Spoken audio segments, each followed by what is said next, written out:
Si Juan at ang mahiwagang salamin.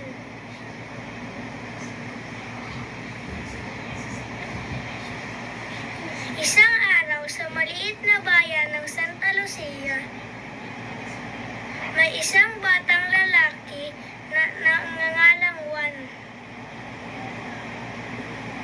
Si Juan isang simpleng bata na mahilig mangarap at maging masaya sa maliit na mga bagay. Sa kanyang maliit na bahay, meron siyang isang lumang salamin na nakuha niya mula sa kanyang lolo. Hindi ito ordinaryong salamin dahil may sinasabing mga kapangyarihan ito. Tuwing hapon, pumupunta si Juan sa kanyang kwarto upang tignan ang kanyang sarili sa salamin.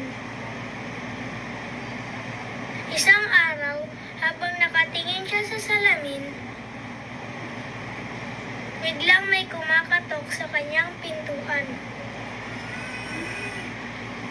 Ipinagpaliban niya ang pagtingin sa salamin at binuksan ang pinto. Lumitaw si Lola Ising, isang matandang manghuhula sa bayan. Sinabi ni Lola Ising kay Juan na ang salamin na iyon ay may mahiwagang kapangyarihan. Kapag titignan mo ang iyong sarili at tatanungin mo ang salamin ng isang tanong, bibigyan ka ng kasagutan. Ngunit mayroon din isang kondisyon. Dapat mong sundin ang mga utos ng salamin. Nalito si Juan, ngunit naging tuwang-tuwa rin. Nagpapasalamat siya kay Lola Ising at sinabing susubukan niyang gamitin ang salamin ng may kabutihan. Sinabihan siya ni Lola Ising na gamitin ito ng may maliit at maayos na paggiya. Noong gabing yun, habang nagmumuni-muni si Juan sa kanyang kwarto, lumalapit siya sa salamin at tinignan ang kanyang sarili. Mahiwagang salamin, maaari mo ba akong tulungan? Tanong niya. Bigla ang salamin ay nagliliwang at lumabas ang isang liwanag na anghel. Sinabi ng anghel kay Juan na handang tumulong sa kanya at magbibigay ng isang hiling. Dahil sa mabait na puso mo, Juan, bibigyan kita ng isang kalahating oras ng kasiyahan. Ang lahat ng taong nasa paligid mo ay magiging masaya at mapayapa nang ikaw ay nasa loob ng panahong ito. Sabi ng anghel.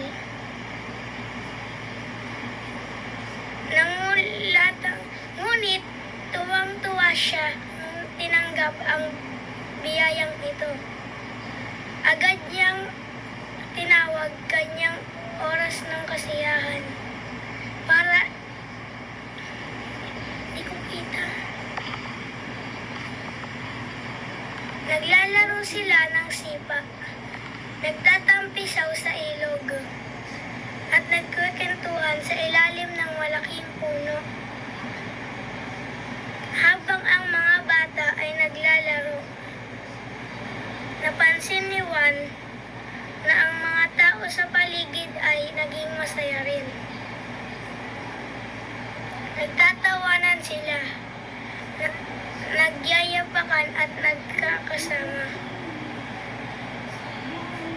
Unti-unti ang buong bayan ay napuno ng kasiyahan. Dahil sa mabuting ginawa ni Juan. Ngunit, bago matapos ang oras ng kasiyahan,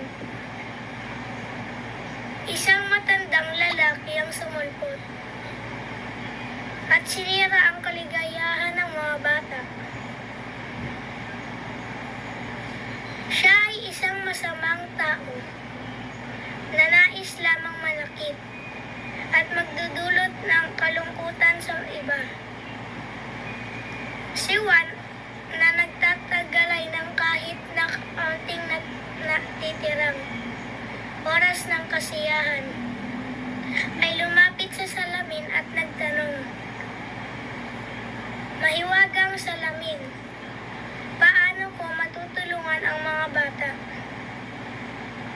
Ang buong bayan na makalimutan ang kanilang kalungkutan. Nagliwanag muli ang salamin at lumabas ang anghel na may mga palumuti. Sinabi ng anghel na sa pamagitan ang pagbabahagi ng mga palumuti, ang mga tao ay magiging masaya muli. Nagbibigay ang anghel kayuan ng mga kwentas, singsing at kwertas na may magic dust. Tumakbo si Juan patungo sa mga bata at ibinahagi ang mga palamuti. Sa sandaling nagbibigay sila ng halik sa mga palamuti, bigla nilang nakalimutan ang kanilang kalungkutan. Ang buong bayan ay sumaya muli at ang mga tandang masamang tao ay nagpagtanto ang kabutihang gawa ni Juan. Sa paglipas ng panahon, ginamit ni Juan ang salamin upang tulungan ang maraming mga tao sa kanyang bayan.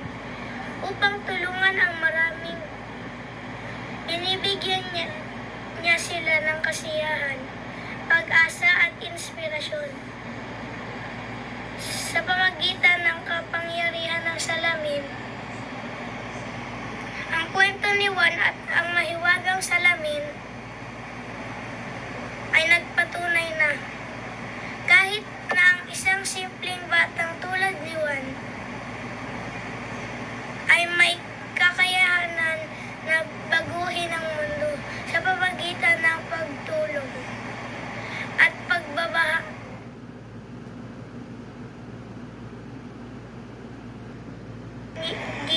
ang kasiyahan sa iba. Salamat sa inyong panonood.